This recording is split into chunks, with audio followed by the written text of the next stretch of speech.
Baik.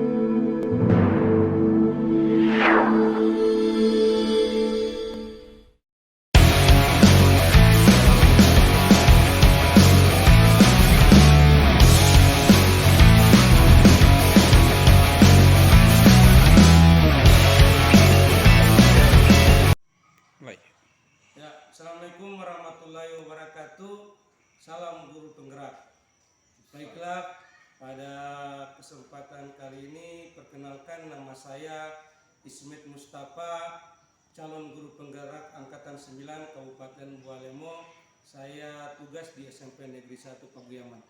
Pada video kali ini saya akan melaksanakan proses supervisi akademik. Perlu diketahui bahwa supervisi akademik itu ada 3 tahap. Yang pertama pra-observasi, yang kedua observasi, dan ketiga pasca observasi. Hari ini saya tidak sendiri, saya ditemani oleh rekan saya, yaitu silakan perkenalkan dulu Pak. Assalamualaikum warahmatullahi wabarakatuh. Nama saya Ismail Suntio, guru Fak Agama, dan pada hari ini saya dimintakan oleh teman-teman saya untuk bisa ditekin pada pra observasi. Ya, Ya. baik. Bagaimana kabar Pak? Alhamdulillah. Ya. Jadi pada sebentar nanti Bapak sebelum melaksanakan observasi, kita mulai dari pra-observasi. Kita santai-santai saja Pak di dalam pra-observasi. Nah, yang saya ingin tanyakan Pak, kira-kira pada saat observasi nanti tujuan pembelajaran yang akan Bapak sampaikan di dalam proses pembelajaran nanti apa saja? Yang pertama kita memahami, karena sekarang sudah dalam pengembangan prosesi dari awal, kemudian saya sekarang kan sudah pertemuan ke-8 dalam FPT. Nah, untuk itu saya minta dipertajam. Pertama, dalam tujuan pembelajaran itu dalam materi ini adalah ghibah dan tabayun. Di situ anak dalam ghibah bagaimana anak memahami atau menjelaskan ghibah, kemudian dengan contoh perilaku seperti apa, kemudian dalam menyikapi dalam media sosial juga seperti apa dalam ghibah itu, kemudian tabayun, bagaimana anak-anak itu menyikapi atau memahami tabayun atau melaksanakan tabayun dalam sehari-hari. Ghibah itu seperti apa? Ghibah itu kan menceritakan hal-hal yang tidak sesuai atau hal yang buruk. Kemudian tabayun di situ adalah bagaimana anak-anak menyikapi informasi itu di dalam media sosial seperti apa. Harus kita mencari fakta yang aktual, yang data yang real, data yang benar dari penyampai informasi tersebut. Jadi ada 2 tujuan pembelajaran Pak, memahami ghibah dengan memahami tabayun. Ya. Jadi yang berikut Pak, kira-kira area pengembangan apa yang akan Bapak capai pada proses pembelajaran nanti? Alhamdulillah, kalau mungkin insya Allah saya minta diamati di dalam proses pembelajaran. Karena ini kan sudah pertengahan, persoalan komitmen disiplin positif ini kan sudah kita lakukan. Seperti apa anak-anak nantinya dalam komitmen pembelajaran. Kemudian yang kedua, kenapa saya bisa diamati di proses ini, supaya kita semua tahu bagaimana anak-anak itu di dalam proses pembelajaran itu, insya Allah saya bisa dikoreksi di situ bagaimana saya menyampaikan pembelajaran. Karena di sini kan di proses pembelajaran ini banyak hal yang perlu kita lakukan. Pertama, media, apa connect dengan strategi pembelajaran itu seperti itu. Jadi fokus area pengembangannya pada saat proses pembelajaran ya. Yang utamanya ini yang masih berkembang sekarang yaitu diferensiasi. Ya. Baik Pak. Jadi yang berikut, kira-kira apa strategi yang Bapak lakukan pada saat nanti proses pembelajarannya? Kira-kira strateginya apa? Yang pertama kita lihat adalah kolaboratif antara siswa dengan guru dengan memahami atau melihat pembelajaran itu. Kenapa ini jadi persoalannya? Ketika guru selalu memberikan materi di dalam kelas hanya satu arah dan tidak memperhatikan feedback dari siswa, maka disitulah kesenjangan daripada pemahaman siswa atau strategi pembelajaran kita, sehingga itu saya lebih fokus pada discovery. Oh, jadi menggunakan strategi discovery learning. Jadi supaya siswa itu bisa kolaborasi aktif, ada umpan balik dari murid dan siswa. Ya, baik Pak. Sangat baik sekali strateginya. Nah, kira-kira kapan waktunya untuk kita melaksanakan proses pembelajaran ini? Baik Pak, insya Allah kalau melihat sesuai dengan jadwal yang ada, jadwal saya itu hari Selasa dan hari Kamis, karena saya hanya 4 bilik atau 4 kelas, sehingga saya minta insya Allah kalau ada kesempatan dan insya Allah kita mudah-mudahan sehat, insya Allah bisa. Ya, jadi insya Allah besok Pak ya. Ya, insya Allah besok pada saat Bapak melaksanakan proses pembelajaran, saya akan hadir, akan memantau Bapak sedang melaksanakan proses pembelajaran. Nah, kira-kira siapa yang akan dilibatkan di dalam proses pembelajaran itu? Yang jelas kita dalam kelas adalah melibatkan siswa itu sendiri, termasuk guru di dalam. Kemudian kita yang kedua adalah pemanfaatan media yang ada di dalam siswa dalam kelas. Ya, baik Pak, insya Allah proses pembelajaran akan berlangsung dengan aktif dan sukses. Semoga kita ketemu insya Allah besok di dalam proses observasi Pak. Terima kasih Pak. Assalamualaikum warahmatullahi wabarakatuh. Waalaikumsalam.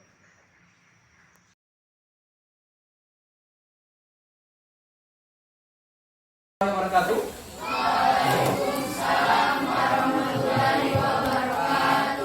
Hamdan syukranillah wala haula wala quwata illa billah, amma ba'd. Puji syukur kehadirat Allah Subhanahu wa taala. Alhamdulillah hari ini kita diberikan Allah izin, puasa, kesehatan, sehingga kita pada hari ini bisa bertatap muka. Andaikan izin itu tidak diberikan oleh Allah, mungkin kita sudah di alam yang lain. Salam dan salam diaturkan kepada Nabi Muhammad SAW. Insya Allah kita tetap istiqomah menjalankan agama. Baik adik-adik semua, sebelum kita beraktivitas, mari kita sama-sama berdoa. Berdoa mulai. A'udzubillahi minasyaitonirrajim. Bismillahirrahmanirrahim. Rabbi zidni ilman warzuqni fahman wa tamim 'alayya bi rahmatika ya arhamar rahimin. Untuk itu adik-adik sekalian, mengawali pembelajaran kita pada hari ini, adik-adik saya akan cek kehadirannya. Mungkin ada yang tidak hadir pada hari ini. Siapa namanya yang tidak sempat hadir? Ya? Cuma satu itu. Rahim Iki dengan alasannya apa? Alasan tanpa alasan. Untuk itu adik-adik, setelah saya absen, insyaallah mereka berdua akan sekolah minggu depan dan kita semua bisa bertemu di rumah. Adik-adik semua, saya harap untuk bisa berdiri. Kita akan cek kesiapan adik-adik semua. Beberapa nantinya menerima materi, insyaallah materinya bisa diterima dengan baik. Saya harap yang ada di bawah tolong diperhatikan, jangan ada yang tidak rapi. Silakan duduk kembali sudah merasa.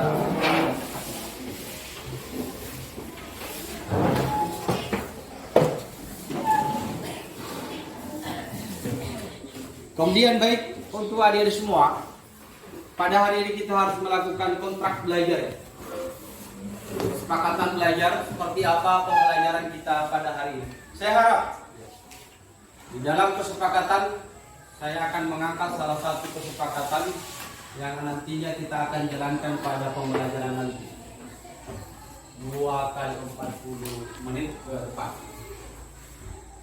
Salah satu kesepakatan ya ini adalah adik-adik harus fokus, ya, fokus dalam pembelajaran. Agar apa adik-adik?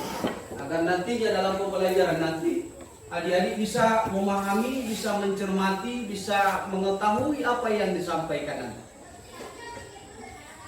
Sepakat? Sepakat? Sepakat. Adik-adik fokus dalam penyampaian dulu. Kemudian yang berikut materi yang akan saya sampaikan pada hari ini adalah bab 8, menghindari ghibah dan melaksanakan tabayun dengan tujuan. Ini tujuannya. Mari kita simak, baca, ya, tujuan pembelajaran yang kita akan pelajari pada hari ini di bab ghibah. Jadi yang pertama adalah peserta didik dapat menjelaskan pengertian ghibah dan tabayun dalam kehidupan sehari-hari. Yang kedua, peserta didik dapat menganalisis perbedaan konten ghibah dan tabayun di media sosial. Dan yang terakhir adalah peserta didik dapat menciptakan harmoni sosial dengan menjauhi ghibah dan menumbuh kembangkan sikap tabayun. Dari tujuan pembelajaran ini adik-adik semua, siapa yang masih ingat materi yang kemarin, yang minggu lalu? Materi apa minggu lalu? Beriman kepada malaikat. Beriman kepada malaikat. Di sini adik-adik semua, saya akan memberikan motivasi belajar. Yang pertama adalah ghibah. Ghibah ada dua pengertian secara bahasa dan isi. Secara bahasa, ghibah adalah kunci, kata dasarnya. Secara istilah, ghibah adalah menggunjing atau membicarakan kejelekan dan kekurangan atau aib orang lain, atau menyebutkan keburukan orang lain di saat orang tersebut tidak ada di sekitar. Jangan sampai itu berita bohong. Oke, cara tabayun. Salah satunya adalah sumber informasi dipastikan dengan pastikan isi informasi atau berisi kebenaran. Pastikan tepat dan waktu informasi yang diperoleh dengan benar. Kemudian dampak negatif di sosial media. Perbahasan informasi, jangan sampai dengan berbagai informasi kita macam saja apa yang kita posting. Sikap sosial yang melemah, ini dampak negatif. Karena orang selalu scroll HP, bisa jadi orang yang di pinggirnya, di sampingnya dia tidak bisa lihat. Kelalaian dalam kewajiban agama. Orang yang selalu bermain HP game, apalagi bisa lalai, tidak bisa menjalankan sholat 5 waktu. Agar terhindar dari berita hoax ini, hati-hati dengan judul provokatif. Judul konten. Cermati alamat atau situsnya, websitenya, ya. Periksa fakta, cek keaslian foto, jangan sampai bukan di pop. Ya. Ikut serta grup diskusi anti hoax. Kemudian tidak langsung share berita ketika dapat informasi. Manfaat apa? Berhati-hati dalam menerima berita, menghindari orang lain sehingga tidak terjadi kesalahpahaman. Jadi permasalahan lain. Perbaiki sangka terhadap sesama, kemudian persatuan dan kesatuan dapat terjaga. Kemudian terakhir adalah menciptakan kerukunan dan kedamaian di antara masyarakat. Baik, dari semua materi yang kita terima, saya akan membuat kelompok pada adik-adik kelompok 1.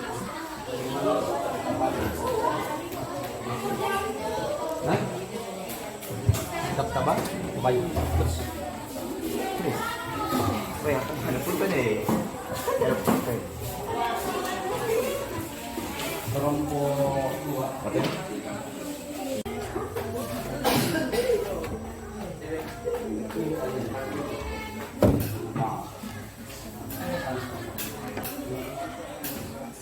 Oke, waktu kita sebelum mengerjakan berdiri dulu sebelum mengerjakan kelompok, tugas kelompok menganalisis sudah berdiri dulu. Coba tanggalkan dulu berdiri, ya. Lemaskan dulu badan kita, fokus.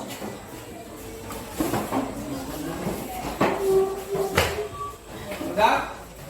Sudah? Boleh? Oke, perhatikan tangan. Ya, perhatikan tangan. Siapa yang duduk?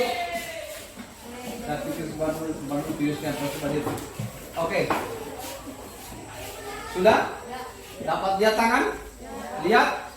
Lihat? Lihat? Lihat? Lihat? Terus lihat? Oke. Tutup mulut. Lihat? Lihat? Lihat? Oke, selesai. Sudah, pindah. Kelompok berikut. Ibu, silakan berkunjung di kelompok yang lain. Silakan sana, putar. Iya.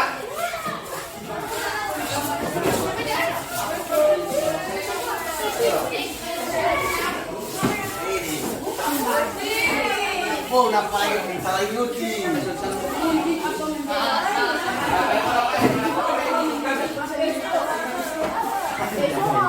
Soal itu kenapa?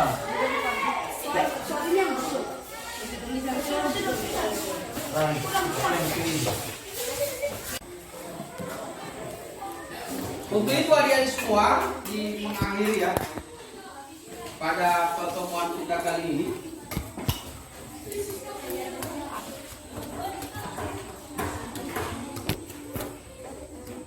Dari materi pertama sampai terakhir saya ada pertanyaan. Coba perhatikan pertanyaan saya. Siapa yang tahu apa itu ghibah? Oke, Bipo. Yang lain siapa? No, Retno. Apa itu ghibah? Mengunjing atau membicarakan kejelekan dan kekurangan. Ya, menggunjing atau menjelekkan. Kemudian yang kedua, terakhir di pertanyaannya. Apa itu tabayun? Oke, Linda.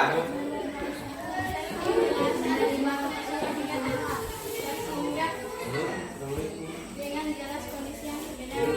Dengan hakikat yang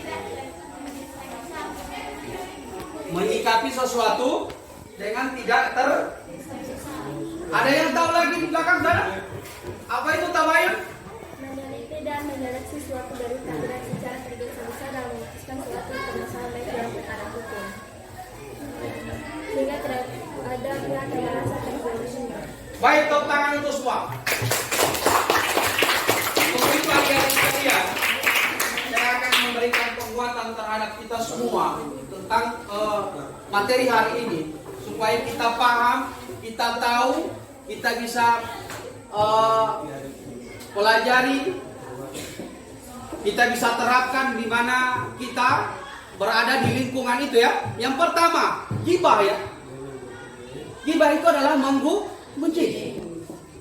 Dalam hukum Al-Quran itu dilarang.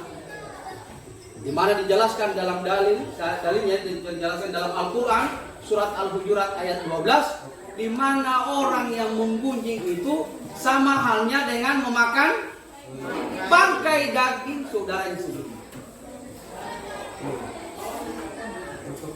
Jadi tidak bisa lagi kita membicarakan orang lain, baik maupun buruknya. Kalau itu baik, membicarakan kebaikan tetapi kita salah, itu menjadi fitnah. Kalau kita itu menjadi sebuah keburukan, itu menjadi dosa besar. Kemudian yang berikut adalah sifat tabayun.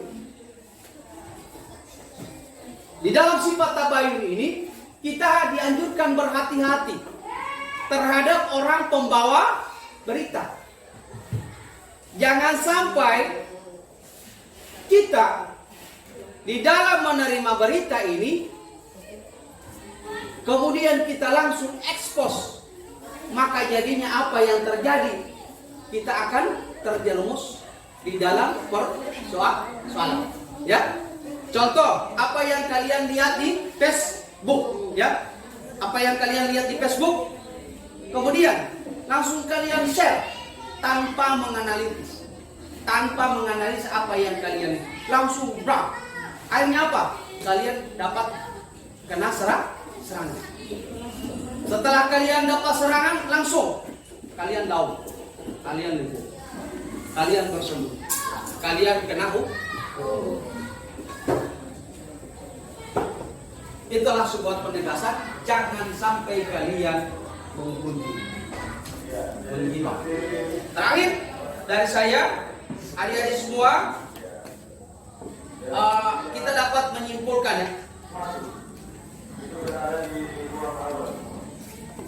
seperti apa materi kali ini antara gibah dan tabayun.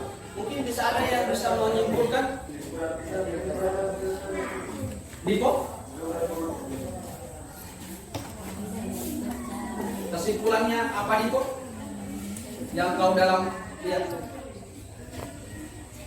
Jadi bagaimana sikap tabayun dalam sifat mencapai Ya, tabayun adalah istilah dalam Islam yang memiliki penjelasan atau klasifikasi dalam yang tabayun mengacu pada pendidikan benar dalam menyelesaikan masalah dengan mencari kebenaran dan fakta yang sebenar sebelum mengambil tindakan atau menentukan sebagai pendidikan orang lain. Bagaimana sikap tabayun dapat membantu pencapaian hubungan sosial, menghindari kesalahpahaman dengan sikap tabayun tidak dapat terburu-buru mengambil kesimpulan atau menyimpan dari informasi yang tidak benar. Ya, itulah kesimpulan daripada salah satu dari teman kalian tentang tabayun. Kalau si Retno bisa menyimpulkan gibah seperti apa? Bisa. Di bawahnya.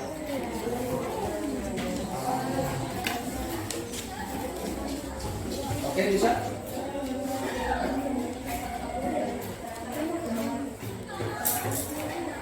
Iya.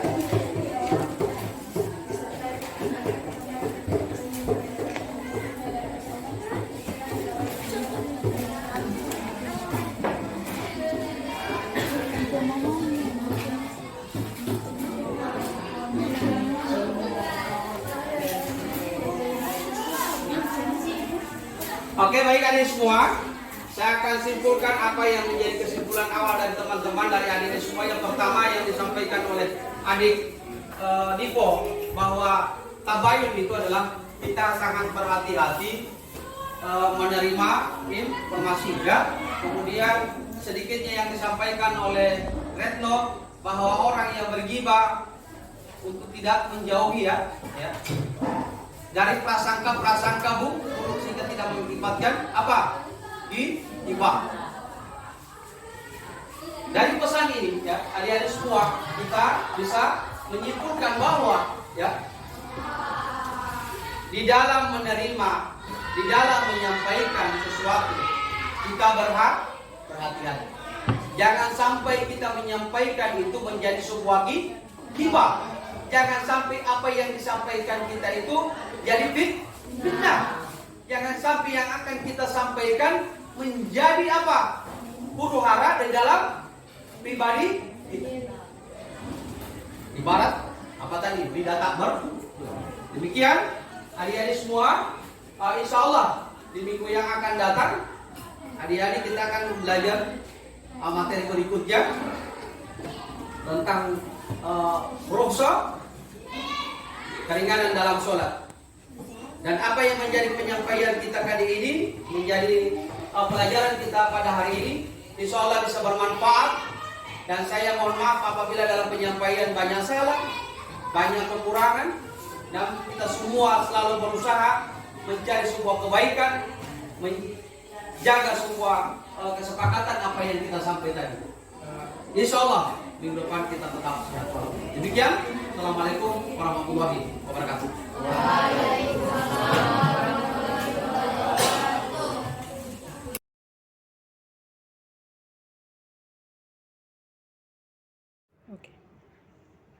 Assalamualaikum warahmatullahi wabarakatuh. Waalaikumsalam. Perkenalkan, nama saya Ismet Mustafa, calon guru penggerak Angkatan 9 Kabupaten Bualemo. Saya bertugas di SMP Negeri 1 Paguyaman. Pada video kali ini saya akan melaksanakan pasca observasi yang sebelumnya dimulai dari pra observasi kemudian observasi. Kali ini saya ditemani oleh rekan saya yaitu Bapak Ismail Huntoyo selaku pengajar guru agama Islam, dan hari ini juga saya ditemani oleh pengajar praktik Ibu Pratikowati. Baik, bagaimana kabar hari ini Pak? Biasa, alhamdulillah. Ya. Jadi setelah kita melaksanakan proses observasi kemarin, kira-kira bagaimana perasaan Bapak setelah melakukan proses observasi kemarin? Alhamdulillah, di dalam pelaksana observasi kemarin sejak awal saya mempersiapkan, bukannya tegang juga, tetapi saya mempersiapkan dengan maksimal dengan rencana pembelajaran yang sedemikian rupa. Namun pada saat pelaksanaan ada beberapa hal mungkin yang menjadi kendala di dalam pelaksanaan itu sendiri. Mungkin Kalau melihat dari setelah Bapak melakukan proses observasi itu, perasaan Bapak gimana? alhamdulillah sudah lega. Ya. Jadi lega ya? Ya, alhamdulillah setelah melakukan proses observasi itu Bapak sudah lega, kemudian sudah fresh ya. Nah, kira-kira bisa diceritakan kembali tujuan pembelajaran dengan area pengembangan waktu pada tahap pelaksanaan observasi itu? Di kemarin saya kan dengan topik pembelajaran yang saya rencanakan kemarin adalah ghibah dan tabayun. Ya. Di situ siswa diupayakan bisa memahami bagaimana hendakkan ghibah ya dan tabayun di dalam pembelajaran, sampai saya untuk berusaha menyampaikan materi itu kepada siswa. Namun masih banyak hal-hal yang perlu disampaikan di saat itu, cuman karena terbatasi dengan waktu. Ya, tadi Bapak sudah menceritakan tujuan pembelajaran yaitu ghibah dengan tabayun ya. Kemudian area pengembangannya juga kalau tidak salah proses pembelajaran yang berdiferensiasi juga budaya positif yang dilaksanakan di dalam proses pembelajaran. Nah, tadi saya dengar Bapak memiliki kendala pada saat proses observasi itu. Bapak sudah sampaikan tadi Bapak tidak puas dengan proses pembelajaran kemarin. Kira-kira kendalanya seperti apa? Yang pertama di kendalanya adalah yang jelas pendukungnya di dalam kelas seperti apa. Yang pertama adalah mood siswa dan mood guru, itu harus siap koneksitas antara guru dengan siswa. Kemudian bahan ajar apakah maksimal kita sampaikan connect dengan siswa pada saat itu. Kemudian yang berikut adalah alat media yang mungkin dari awal saya sudah shock karena perangkat pendukung saya sepertinya hampir tidak jadi, sehingga saya sudah siapkan langkah-langkah cat yang sudah saya siapkan juga awalnya, karena saya berpikiran jangan sampai saat itu mati strom ini. Tapi kendalanya lain, alat pendukung saya seperti InFocus tidak connect dengan layar TC. Itu saya pukulan awal mental saya di situ. bagaimana cara saya untuk memaksimalkan ini. Sehingganya saya mungkin lama di situ untuk mempersiapkan. Sehingga pada saat penyampaiannya itu kayaknya saya agak sudah lelah dari awal, sudah drop, sehingga pembelajaran lain, langkah-langkah pembelajaran saya tahap 1, segmen 1, segmen 2, segmen 3. Segmen 1 itu kan salam, doa, absensi. Baru segmen ketiga adalah persepsi, pretest sampai tujuan pembelajaran. Segmen ketiga adalah penguatan mental siswa, motivasi siswa, pretest, dan sampai kegiatan inti pembelajaran siswa. Nah, di segmen ketiga ini saya dari aktivitas peningkatan mental, persiapan mental siswa, motivasi siswa, saya ada satu hal yang merasa saya kurang di situ, Pak. Di situ kan siswa diajak bagaimana menerapkan atau menjauhi gibah di tingkatan lingkungan sekolah. Sampai di situ kan sebenarnya saya itu akan mengajak siswa mengidentifikasi sebelum masuk pada inti, mengidentifikasi kata-kata yang merujuk pada gibah. Itu yang saya tidak sempat saya sampaikan, saya lupa.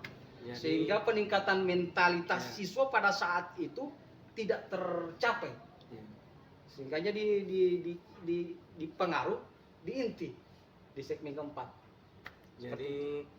Jadi kendalanya itu pada saat ini Bapak sudah khawatir pada saat Awal. penyiapan media ini, khawatir bahwa tidak akan bisa terlaksana ini ke depan. Nah, saya lihat dari sisi kekuatan Bapak itu, saya sudah lihat skalanya Bapak untuk mempersiapkan itu sebagai modal besar untuk tercapainya tujuan pembelajaran dan area pengembangan yang sudah dilakukan tadi. Nah, kemarin saya lihat atau kemarin kita sudah berdiskusi sebelum observasi ada Bapak sampaikan kekuatan Bapak skala prioritasnya masih di angka 3. Nah, sekarang setelah Bapak melakukan observasi, kira-kira sekarang Bapak sudah posisi di angka berapa? Dari 1 sampai 4. Mungkin saya di situ agak menikah sedikit, 3 lah. Seperti itu, Pak. Bisa disampaikan angka pastinya 3, berapa supaya Bapak sendiri yang akan menjadi kekuatan besar di dalam merumpuskan rencana aksi ke depan. Karena saya kemarin itu kan punya rencana 4 nilai saya harus saya capai itu. Ternyata dari kendala awal saya sehingga banyak hal yang saya tidak sampaikan di pembelajaran, saya mungkin lupa atau bagaimana, sehingga saya seperti itu. Masih banyak hal yang menjanggal dalam proses pembelajaran itu yang tidak tersampaikan, yang sebenarnya harus disampaikan dalam materi itu, karena itu sebagai penunjang informasi terhadap anak. Mungkin saya posisinya 3,5 lah, seperti itu. Jadi saya rasa angka 3,5 itu merupakan kekuatan yang sangat besar pada diri Bapak untuk mengembangkan proses selanjutnya, kegiatan selanjutnya di dalam area-area pengembangan. Nah, tadi saya dengar ada beberapa kendala terkait Bapak menyampaikan materi terlalu lama, kemudian ada untuk kalimat-kalimat supaya murid tidak menyampaikan gibah, dan bagaimana tabayun itu sendiri. Nah, untuk mengatasi kendala-kendala ini, kira-kira kiat-kiat Bapak ke depan apa untuk mengatasi kendala-kendala tersebut? Alhamdulillah, setelah observasi itu saya terapkan di kelas lain, saya puas sebenarnya. Nanti setelah observasi itu saya melaksanakan kegiatan pembelajaran di kelas lain secara paralel dengan materi yang sama. Alhamdulillah saya puas di kelas di luar dari observasi itu, dengan cara saya yang pertama di peningkatan motivasi siswa itu. Sehingga kalau tidak ditingkatkan di situ, kalau kita tidak maksimal di situ di penguatan emosional siswa dalam materi, maka buyar seluruh materi, mulai dari inti, kemudian proses penerapan media pembelajaran nanti jadi buyar karena anak-anak tidak terarah ke sana.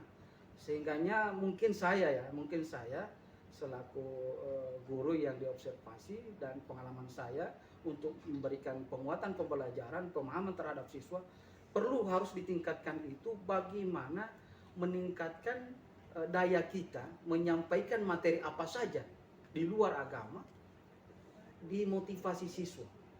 Iya. Peningkatan emosi, karena di situ adalah pandangan lurus siswa bagaimana dia kan terbawa, terobsesi di situ, sehingganya siswa ke depan harus saya seperti ini. Iya.